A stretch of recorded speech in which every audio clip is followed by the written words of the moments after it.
Welcome this Thursday night, Friday Eve from Cleveland, Ohio. Want to love the dark lighting effect. Here I am in my hotel room in Cleveland. I saw it. I saw the Rockets, but we're going to talk about that. But welcome to this edition of the Houston Roundball Review presents Let's Talk Houston Rockets, presented by Byron Riley CPA, of course. ByronRileyCPA.com is the website. Give them a call at 832-303-3995. One more time, 832-303-3995. It's over, Rocket fans. If it wasn't over, it's over now. The Warriors thumped the Rockets 133 to 110. Steph and Clay had flashbacks of the Splash Brothers. And then Trace Jackson Davis dominated second half. That's well put, Solo. Well, and the game was strange because the Warriors had, 15 turnovers in the first half, and they still led by a lot because they shot so well. They shot 65% in the first quarter. They had 9 turnovers in the first quarter. Rockets scored 13 points. Second quarter, Warriors shot 59%, and they had 6 turnovers. So, yes, first half, Rockets scored 20 points off the Warriors' 15 turnovers, and they were still down by 15 points. Golden State shot 24 of 39 in the first half. That's almost 62% in the first half. The Rockets cut it to 6, 56-50. And then the Warriors scored the last 9 points of the first half to really put the game away, to lead by 15 going into the locker room at halftime. Rockets trailed 65-50 at halftime. And they really were never in the game. It was 56-50 with 2:18 left in the second quarter. Steph hit a 3. Trace Jackson Davis had a putback dunk. Andrew Wiggins hit a running layup. And then Gary Payton had a putback tip in with 1 second left in the half for those 9 straight points for the Warriors. Rockets lose big, 133-110. Rockets are now 500, 38-38. 4 games behind the Warriors, but they don't have the tiebreaker, so it's really 5 games with only 6 to go. So the play-in is out of reach, as Solo said right here. So much can change in a week. That 11-game win streak. Fans are hyped. Fans had hope. They thought it was possible. And then the Mavs, Luka and the Mavs, Minnesota on Tuesday, and Steph and Clay and the Warriors on Thursday. Yeah, no, it's not y'all's time yet. Oh, what is Steven? Tell me about this. What is this? What are you referencing here? Thanks a lot, Tari. The Warriors indeed came out to play. Don't tell me Tari was talking some junk. Why are you talking trash? You're not even playing. What is up with that? But tell me what happened there. But yeah, first quarter, Klay Thompson said he served notice. He was locked and loaded, ready to go. And even though the Warriors turned it over 9 times, they still led. The Rockets just could not. And a lot of the Warrior turnovers were careless. They were sloppy with the ball. Give me your thoughts on this, because it was almost like the Warriors did not respect the Rockets in that first quarter. They felt like they could get whatever they wanted in that first quarter. Turnovers. Clay had 3 turnovers, but he was 4 for 7 from the floor, including 3 for 6 from 3. Golden State was 8 for 12 from 3 in the first quarter. Rockets were 1 for 8 from 3 in that first quarter. Rockets trailed by 9, 33-24 at the end of those 12 minutes, and then trailed by 15 at halftime. It didn't get any better in the second half. Final score, Golden State 133. Your Houston Rockets 110. Rockets are now 38-38 on this season. Oh, CA37. There we go. Let's get with Jamon. How are you? Thank you for everybody. Salute to you. It's only 9:38 where you are at H-Town if you're in the Central Time Zone. I'm in the East. Been up since 1 o'clock this morning. But I wanted to check out the Wi-Fi, and if I could make it work and I was able to watch the game, I wanted to do a show, and here I am with you. Jamon asks, do you think it's fair to criticize Stone for not making moves before the trade deadline to better ensure a play-in push now that we're out of contention? That's been your point that you have been consistent with Jamon for a while now. You tell me. When the Rockets were winning 11 straight games, were you asking that question? Well, you were asking. I'll be full disclosure. You were asking that question. What do you think now? Tuesday's show, you said if the Rockets in the season 2-5 out of the last 7, you would think you would accept it, but it would could be possibly an indication of there is more room for improvement than what fans maybe want to admit. C37 says draft Jamal Shed. Jamal Shed is not a shooter. He's a winner, but he is not a shooter, and he's definitely not a three-point shooter. Stephen with that note about Tari. He said, put out a viral video chanting Warriors come out to play. Oh, say it ain't so. Say it ain't so. I've talked from a young man not even playing. But Warriors have won 13 in a row over the Astros. Justin says Warriors are what the Astros are to the Yankees. Jamon replying to Steven, yeah, that aged like milk. Justin, Warriors knew this was an easy win. They weren't even trying. Like I said, I thought they weren't bothered by the Rockets. I think they toyed with the Rockets in the first quarter, first half. Rockets came back, made a push, made a run, second quarter. Golden State said, yeah, that's enough. Enough for y'all. We're gonna score these last 9 points to win to finish off the second quarter and go about 15. Enough for you. Jamon, I think we should have been a top 10 seed, any top 10 seed position by now, to where we didn't have to beat the Warriors tonight to keep our play-in hopes alive. Beating out who? Sacramento, maybe? Who else? Justin says, for the most part, if the Rockets made the play-in, that would have been overachieving to me. Justin was just looking for improvement, honestly. Steven, Klay Thompson thought tonight was game 6 of the playoffs, the way he was playing. He was locked and loaded. Final numbers for Klay. Heck, final numbers for Steph. Klay, 29 points, 11 for 15 overall, 7 for 11 from 3. Steph, 9 for 14 overall, 2 for 6 from 3, 9 for 9 from the free throw line. Each of them scored 29 points. And then for good measure, Trace Jackson Davis scored 20 points. Career high, 8 for 10 from the floor, 4 for 4 from the line, 5 boards, 4 assists, 1 steal, 1 block shot. Pick your poison for the Rockets. So let's see. Klay scored 11 points in the first quarter, missed 3 shots. Rest of the game, he missed 1. He took 8 more shots and made 7. 4 for 7 first quarter, finished the game 11 for 15. Wow. Bright note. Were there any bright notes for the Rockets? Y'all tell me. What do you think? Was anybody with Jabari? 24 points. He only had 3 rebounds, though. And another thing. This is the one thing I really believe, truly believe. I haven't charted stat-wise. But Golden State shot 59%. So they outshot the Rockets. But they also out-rebounded the Rockets. 43-29.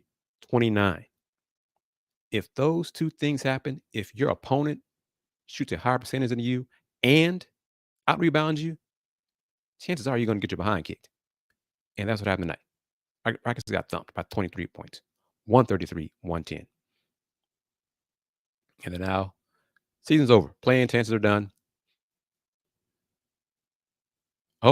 Steven Solo says, at least the Warriors will join us in Cancun soon. I kind of agree with you. I don't think they're going very far in the playoffs. Justin says, crazy thing is, they said if we were in the East, we'd be in 9th place. Yep. Times like that years ago when the Rockets were not yet James Harden squad, James Harden led Rockets, and they had a what 40, 42 record. Well, if we were in the East, we'd be in the playoff, but you're not, and that's part of your problem. As noted in the broadcast by Craig and Ryan, look at the superstars in the division the Rockets are in. Wemby, Zion, Ja, Luca. That's in the Rockets division. So the Rockets have to keep up with the Joneses and get better. They have to. They have to do that. So what areas do they need to improve? It's not Jamal Shed, unless Jamal Shed becomes a hell of a three-point shooter. Be nice if he does that, but Logic says nobody fouled out. They, as in the Warriors, did what they wanted, period. Jamon, where was Jalen Green tonight? This is true. He was double teamed every time he got the ball. Steven being consistent with this comment. He made it a little bit similar on Tuesday. Man, Dylan Brooks has been a shell of himself. The guy looks quiet all game, like he's ready for the season to be over. And then our man left the game limping. Garage guy, that's a name I haven't seen in a while. Garage guy chimes in. Looking forward to Steven Adams setting them hard screens on Clay and Steph. Jamon, if you weren't going to win, we should have at least baited Draymond Green into getting himself ejected to cause drama for the Warriors. Steven, with a true statement, the West isn't going to be any easier next year. Grizzlies coming back with Ja Morant back. That's just in the Rockets division. Keep that in mind. But yeah, let's talk about more areas you want Rafael Stone to address to improve the Rockets. Cam Whitmore scored 17 points off the bench, 6 for 14 from the floor, 1 for 6 from 3, 4 for 5 from the free throw line.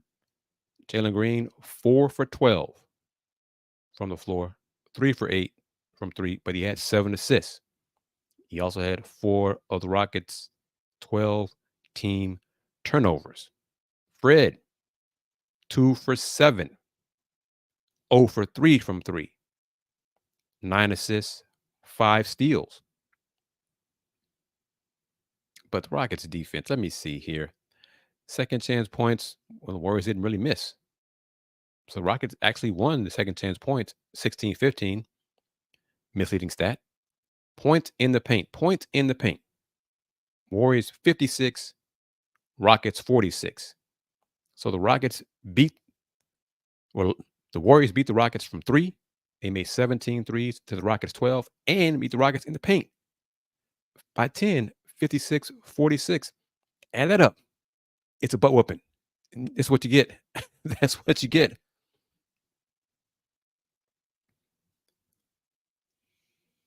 Justin says, bright spot continues to be Jock Landale, though he has made himself useful. Do I think the Rockets have a chance at Paul George?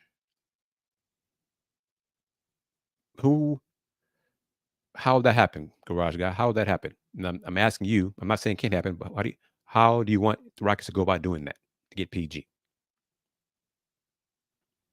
Justin, everybody says this. Everybody agrees with this. Shooting is number one.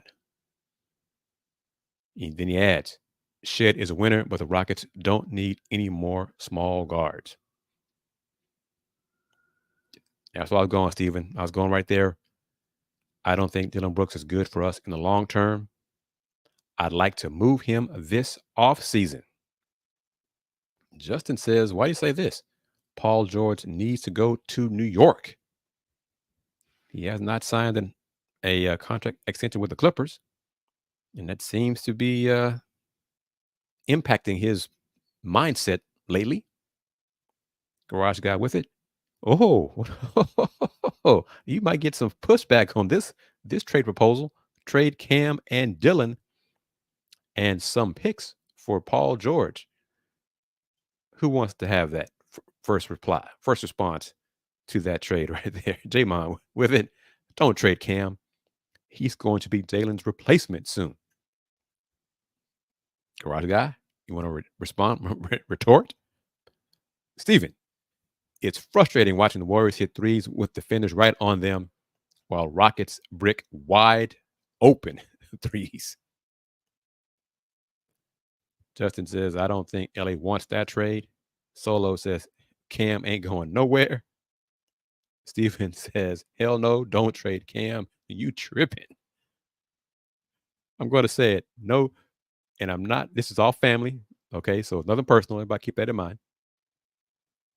But Solo, Steven, Justin, should I give Garage Guy the gas face? Should I give him the gas face for suggesting the Rockets trade Cam? Should I give him the gas face just one time? What say y'all? Should I just give him the gas face just one time, or should I give the little soft buzzer? What do y'all think? What should I do? The gas face or the soft buzzer? What do y'all think? What do y'all think? What, what do y'all think? Yes, here it is, Garage Guy. It's not personal, so don't take it personal. But it's all love here on Let's Talk Houston Rockets. There you go.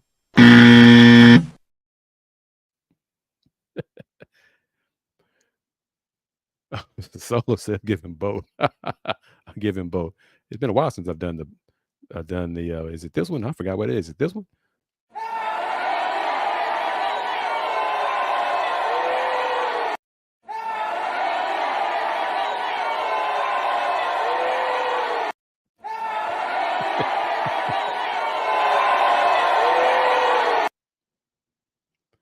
But there we go with that. But it's all good here. I don't see the Rockets trading Cam. No, not happening. As KDC chimes in with Cam still on that cheap rookie contract.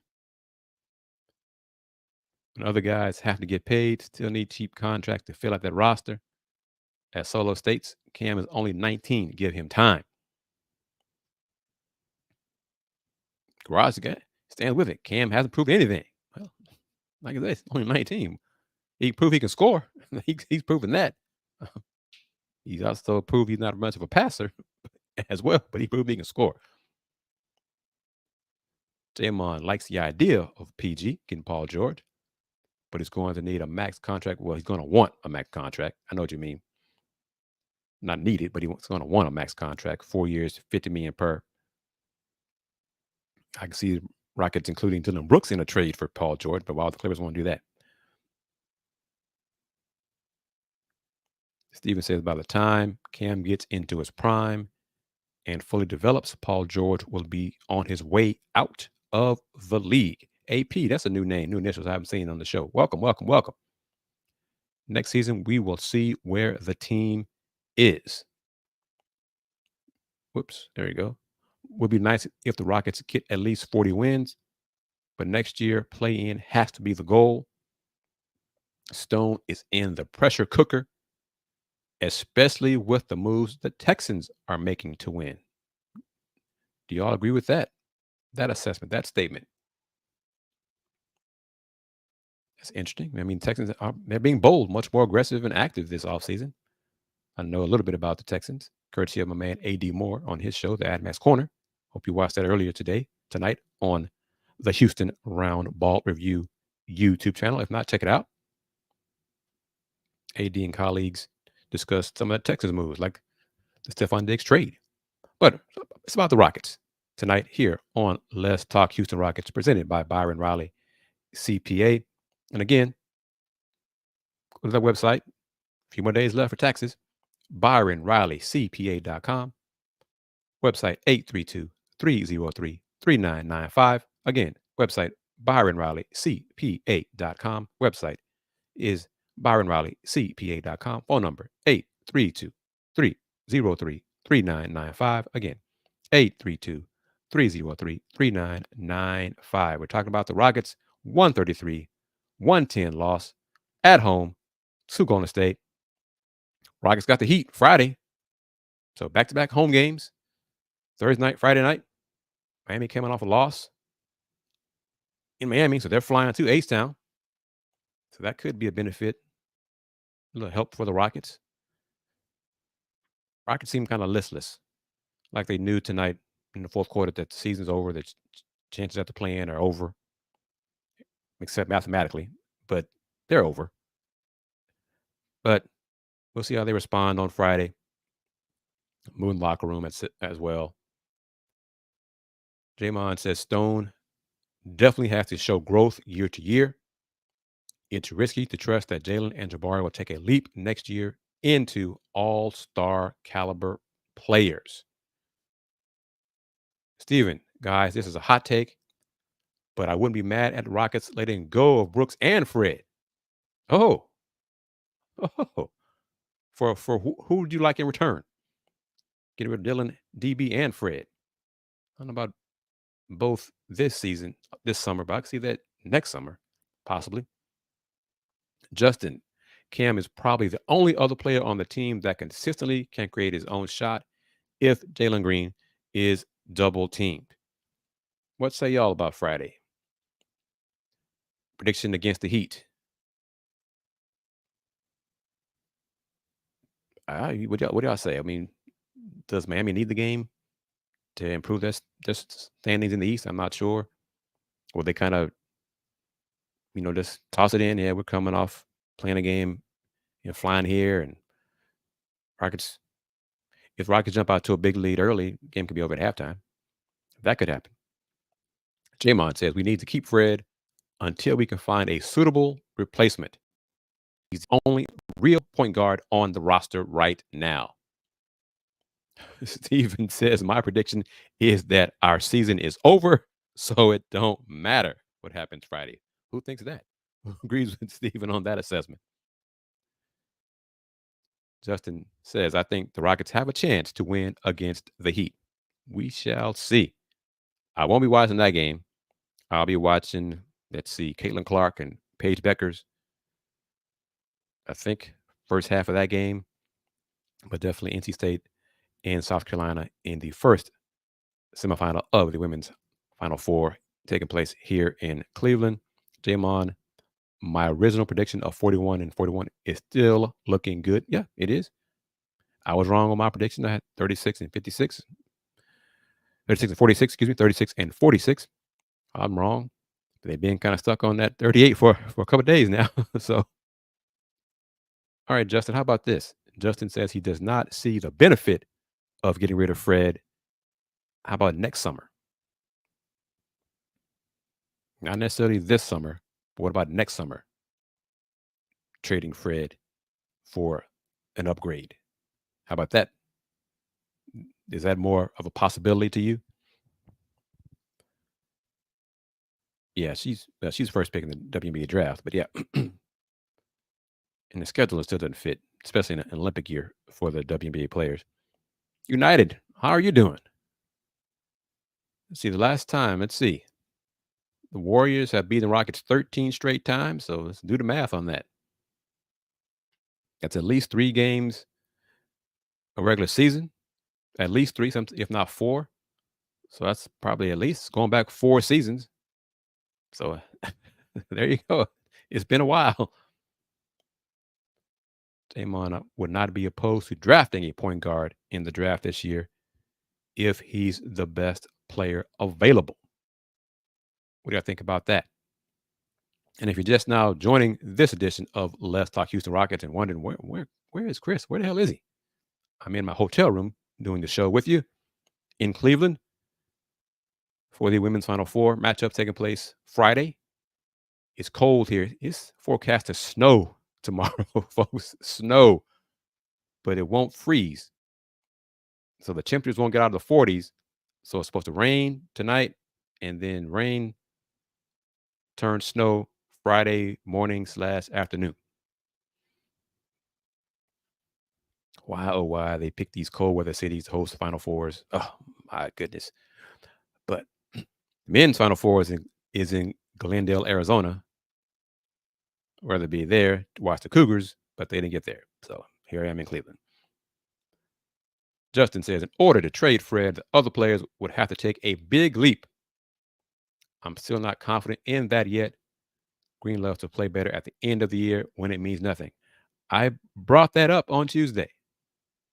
If fans agree with that, if fans believe that what we've seen Jalen Green do these last 5 weeks is a sign of his future, or if it's just him playing well at the end of a season, like he's done for 3 years in a row.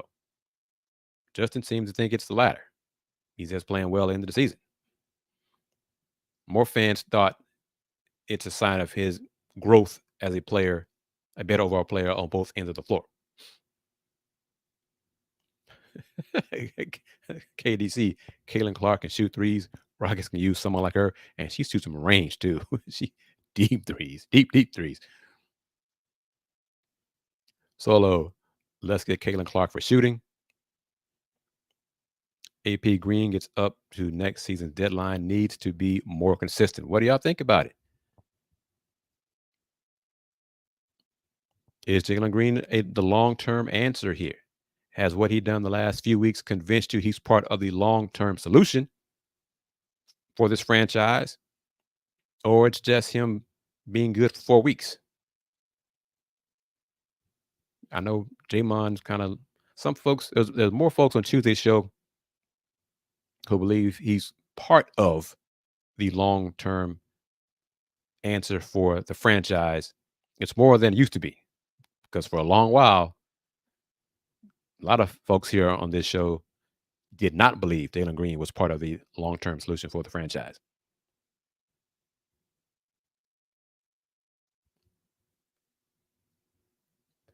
Yep, I forgot which team, but yeah, KPJ did sign with a team in Greece.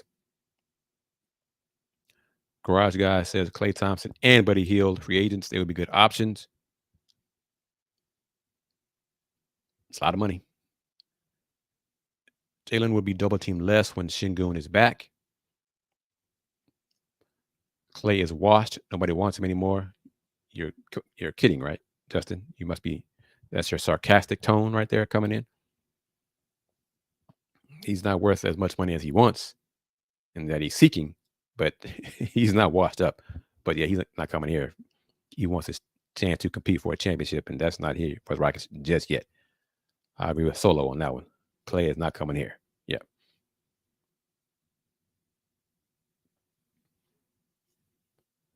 So what else you got, folks? What else? What else do you think? And it's late. Wi-Fi is getting bad here in the hotel, which was a concern. Trying to squeeze it in, see if we can make it just a couple more minutes here on this edition of Let's Talk Houston Rockets.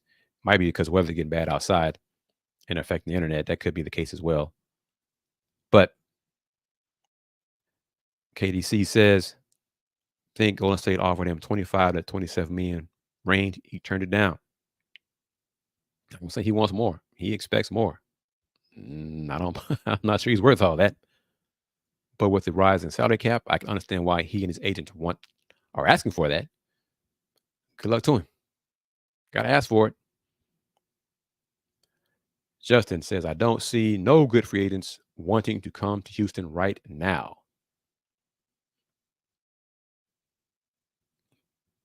How many folks want to see Dillon Brooks traded in this offseason, during this offseason?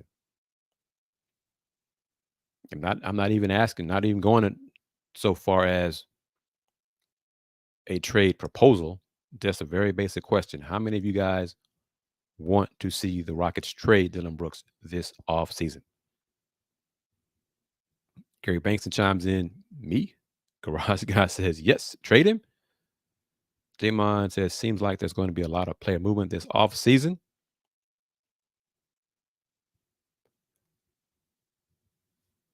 Okay. It seems that some folks want to see the Rockets trade Dillon. Do y'all, there we go. Do y'all believe that trading Dillon makes the team better? Of course, it depends on who they'd be getting in return. But Justin, what if the Rockets traded Dillon Brooks and got that dead-eye shooter, that three-point sniper? Wouldn't that make the team better? Shouldn't that make the team better? You get that three-point shooting, and you have Tari Eason coming back healthy, hopefully, knock on wood, wherever y'all are. If you get a three-point threat, you got Tari Eason healthy, you got Cam Whitmore healthy, Isn't that an upgrade? Isn't that an improvement? Gary says trade him to Toronto for Bruce Brown's expiring contract.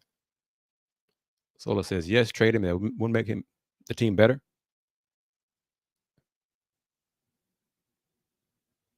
More along the lines of my point. Jamon says I think we've got a lot of wings, so it makes Dillon tradable. Steven says yes, trade Dillon. We need shooting badly. Bricking wide open threes is frustrating. KDC, what about that? You agree with that? Is it a tough call?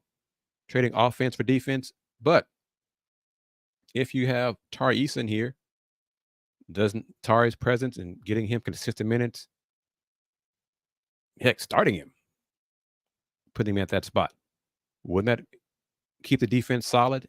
And then you're adding a three-point threat, a three-point sniper, a three-point shooter that's shooting 38, 39, 40% from three and does not brick threes, as Steven referenced. Isn't that a good thing? Isn't that an upgrade for the team? Gary says the Rockets need higher IQ players. Oops, Justin with this one first. Crazy that Brooks has won the 40 percentile range. At some point this season, earlier in the season, he was the Rockets' best three-point shooter. He was. He's not anymore, I think. His defense has been suspect, to say the least. Steven adds, I think Tari would do way better in Dillon's spot. What do you think, AP? What do you think the Rockets should do? I think they're going to probably look at it for trade. The trade makes sense, and trade improve the talent on the roster. I think that's what they're going to do, or Phil's going to do. KDC, I do love me some Tari. Staring at his bobblehead right now. All right. All right, everybody. I want to do a quick hitter. So I'm going to wrap it up on this late night edition of the Houston Roundball Review presents Let's Talk Houston Rockets, presented by Byron Riley CPA. Website again, byronrileycpa.com. Give them a call, 832-303-3995. Rockets have 6 games left in this season.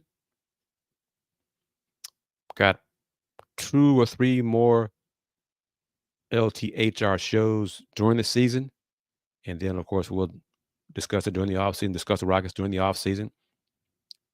Looking for sponsors during the offseason, looking for folks to keep this going, keep this train rolling, because some positives, not as many positives as I had hoped the last few days, last week or so, but got to keep pressing forward. But everybody, thank you very much to Justin, AP, KDC, Steven, Solo, Garage Guy, Jamon, of course, Gary Bankston, everybody for your comments, your questions. Spread the word about the Houston Roundball Review. Spread the word about Let's Talk Houston Rockets. Spread the word about the show. Spread the word about the channel. Spread the word about the media group. That is the Houston Roundball Review. There will be more Texans talk.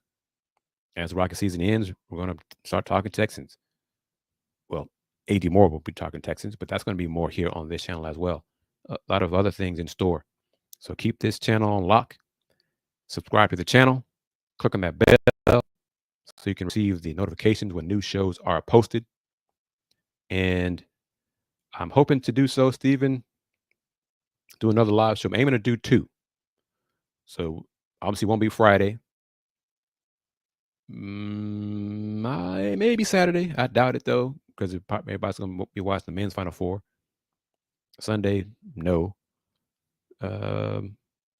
Monday's possible. Monday's possible. So we'll see. But everybody, just, do what you do. Do what you've always been doing. Subscribe to the channel. Click on that bell. Tell your friends about this show. Tell your friends about this channel. Don't be a stranger. Support the Roundball Review with some merch, with word of mouth. Tell your friends about everything that you see here on this channel.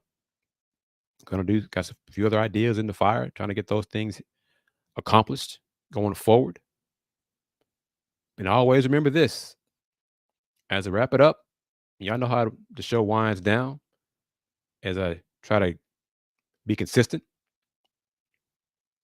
Since 1994, the Houston Roundball Review, local name, global perspective.